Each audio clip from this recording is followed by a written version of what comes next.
அனைவருக்கும் வணக்கம். இன்றைய உலக செய்திகள். சீனா அமெரிக்கா மேலே கடுமையான தாக்குதல் தொடுத்திருக்கு. காரணம் என்னன்னா, அவங்களுடைய கடற்கரை ஓரமாக இவங்க இத்தாலியும் அமெரிக்காவும் சேர்ந்து கூட்டு பயிற்சி மாதிரி எடுத்திருக்காங்க. அது சீனாவுக்கு ரொம்ப கவலை அளிச்சிருக்குது. சீனா கடுமையான கண்டனத்தை தெரிவிச்சிருக்குது. அடுத்து ஜெர்மனியில் அணுமின் நிலையத்தில் அதுக்கு மேலே ஒரு ட்ரோன் பறந்துடுது. அந்த ட்ரோன் எங்கேருந்து வந்தது, எப்படி வந்ததுன்னு யாராலையும் கண்டுபிடிக்க முடியல. ஜெர்மனி ஃபுல்லாக அலர்ட்டாக இருக்காங்க, பதட்டத்தில் இருக்காங்க ஜெர்மனி. இந்த பக்கம் இஸ்ரேல் எடுத்துக்கோங்க. இஸ்ரேலில் சுற்றி அமெரிக்காவோட முக்கால்வாசி கப்பல் படையை நிறுத்தியிருக்கிறாங்க. ஒரு கப்பல் 6 கப்பல் நிறுத்தியிருக்காங்க. அந்த கப்பல் பாதுகாப்பு முழுசாக இஸ்ரேல் கொடுக்கப்பட்டிருக்குது. இஸ்ரேல் கடுமையான பாதுகாப்பு வலயத்துக்குள்ளே இருக்குது. ஹிஸ்புல்லா ராக்கெட் தாக்குதல் நடத்திக்கிட்டே தான் இருக்காங்க. ஆனால் அதை அயன் டோம் வச்சு தடுக்கிறாங்க. அதையும் மீறி வடக்கு இஸ்ரேலில் நிறைய இடத்துல பாதிப்பு ஏற்பட்டிருக்குது. அங்கே அலாரம் ஒலிச்சபடியே இருக்குது.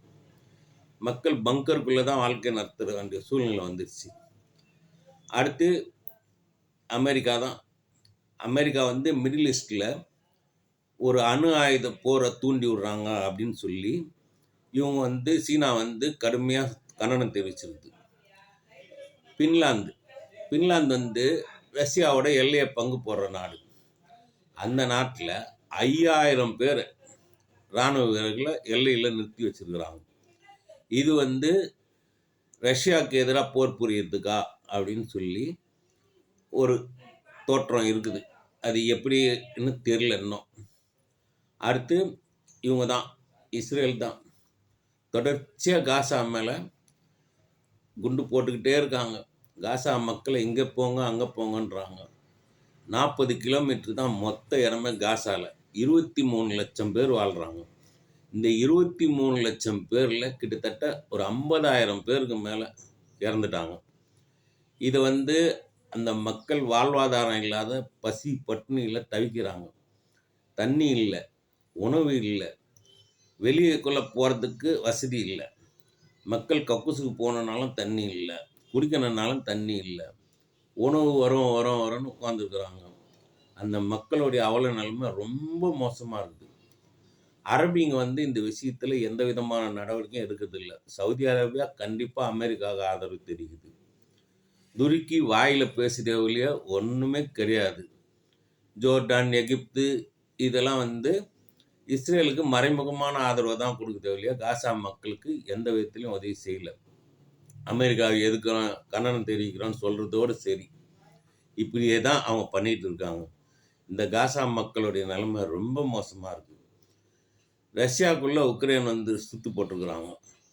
ஆனால் ரஷ்யா கடுமையான தாக்குதல் நடத்திக்கிட்டு இருக்குது. இந்த தாக்குதலில் ரஷ்யா கண்டிப்பாக ஜெயிக்கும். ரஷ்ய வீரர்கள் சுற்றி வளைக்கப்பட்டிருக்கிறாங்க இப்போதைக்கு. ஆனால் ரஷ்யாவோட படை வந்துக்கிட்டே இருக்கிறதுனால அவங்க இதை சமாளித்து ஒரு வாரத்துக்குள்ளே கண்டிப்பாக இதில் ஜெயிப்பாங்க. ரஷ்யா இராணுவம் எவ்வளோ பலம் வாய்ந்ததுன்னு தெரியும் எல்லாருக்கும். புதின் ரொம்ப கோபத்தில் இருக்கார். அவருடைய கோபத்தோட விளைவுன்னா எப்படி பண்ணுவார், என்ன பண்ணுவாருன்றது யாருக்குமே தெரியாது. இந்த பக்கம் எடுத்துக்கிட்டிங்கன்னா அமெரிக்காவோட பொருளாதாரம் ரொம்ப டவுன் இருந்தாலும் 120 மில்லியன் உக்ரைனுக்கு கொடுக்குறாங்க. இது உக்ரைனை சந்தோஷப்படுத்தி ரஷ்யாவுக்கு எதிராக போராட தூண்டி விடுறது தான். மிச்சபடி நாங்கள் எந்த ஆயுதமும் கொடுக்கல ரஷ்யாவுக்குள்ளே போய் சண்டை போடக்கூடாது அப்படின்னு சொல்லுவாங்களே இல்லையா. நிச்சயமாக ரஷ்யாவை ஒழிக்கணுன்றதுல அமெரிக்கா கண்ணும் கருத்துமாக இருக்குது. இஸ்ரேலுக்கு தெரிவிக்கிற ஆதரவில் கால்வாசி தான் இப்போதைக்கு உக்ரைனுக்கு தெரிவிக்கிறாங்க. ஆனால் அந்த கால்வாசியிலே உக்ரைன் இந்த ஆட்டம் ஆடுது. உக்ரைனோட நிலத்தை பிளாக் ரோஸ் நிறுவனம் முக்கால்வாசி வாங்கிடுச்சு. இந்த பிளாக் ரோஸ் நிறுவனம் அமெரிக்காவுக்கு சொந்தமானது. இது உலகத்தில் நடக்கிற எல்லா விஷயத்துக்கும் இந்த பிளாக் ரோஸ் நிறுவனம் காரணமாக இருக்கும். உக்ரைனில் நல்லா விளையிற பூமியாக பார்த்து வாங்கியிருக்கிறாங்க. இது உக்ரைன் மக்களுக்கு கடுமையான மன உளைச்சலை ஏற்படுத்தியிருக்கு. உக்ரைனில் இப்போ 2 பிரிவாயிட்டாங்க. மக்கள் நம்முடைய நிலத்தை அந்நியர் வாங்குறதா அப்படின்றது மன உளைச்சலில் இருக்கிறாங்க. உக்ரைனில் ஒரு உள்நாட்டு கலவரம் வெடிக்க சீக்கிரத்திலே ஒரு வாய்ப்பு இருக்குது. மிச்சபடி இந்த நியூஸ் உங்களுக்கு பிடிச்சிருந்ததுன்னா சப்ஸ்கிரைப் பண்ணுங்கள், பெல் பட்டனை அமைக்கி ஆதரவு தெரியுங்க. உங்கள் ஆதரவு எங்களுடைய பலம். வணக்கம்.